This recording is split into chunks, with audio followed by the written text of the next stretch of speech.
Beshi ko, it's me, your pretty girl. For today's video guys, ay tuturuan ko kayo ng sayaw na merong baton. So na guys, pumunta ako dyan sa may namin. Tinagnan ko kung may tao ba. Pero wala namang tao. Ayan, dyan ko na lang nilalagay. Bisaya version pala yan. Ganyan. Tinuturo ko pala dyan. Tignan nyo. Mali-mali pa naman ang steps. Diba yan? Mali-mali naman. Tuturo ka na lang ngani. Mali pa. Yan, ganyan-ganyan lang. Yan. Sinabi ko pa dyan, marunong ka ba yan? O, ganyan, o, ganyan, o. Ganyan.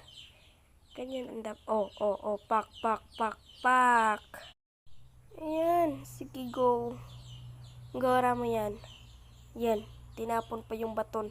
Yan, umikot pa talaga. Hala, patay. Pak, pak, pak. Wow. Marunong kayo dyan? Ganyan, oh. Sorry kasi yung boses ko ay paos talaga ako.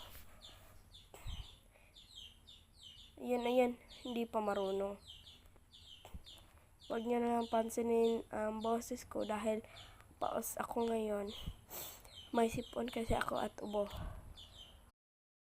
Pak, pak, oh, ganyan. Oh, sige.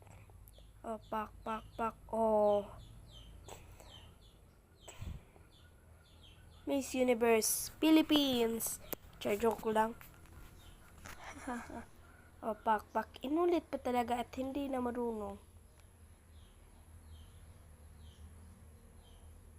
Yan, hindi kasi ako marunong dyan sa Gora lang yan, be.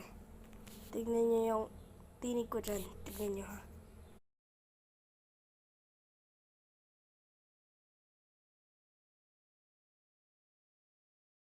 Hala, sige, go. Gora mo yan, be. Yan, ala.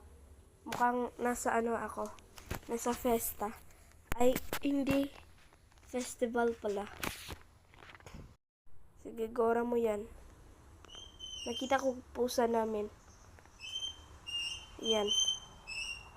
Yan. Pumunta ko sa duyan. Pumunta ko sa duyan at yan. Ang pangalan pala niyan ay si Mingkay. Mingkay. Sige, for watching. Bye-bye.